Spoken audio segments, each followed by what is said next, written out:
we just finished our hike at the Redbud Valley Nature Preserve, and our feet are super muddy. Super muddy. The hike was awesome. We took a bunch of amazing shots. Hope you guys enjoy it. Tim? I think it's a really long name.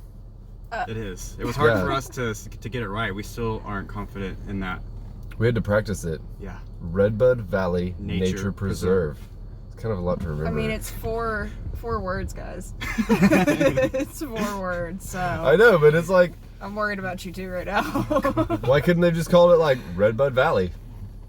I mean, you can call it that if you don't want to like add on the nature preserve part, but it's a nature preserve. I'm just But the trying to- title of it, I guess, would be Redbud Valley. If you do check it out, we recommend Anyway. going not after a storm Yeah, it's really muddy, really slippery. slick. and have the correct shoes on. Yeah. By the way, even though this would be a really awesome place to rock climb, Cannot not do allowed. it. Not allowed. Can't do it. Bye, guys.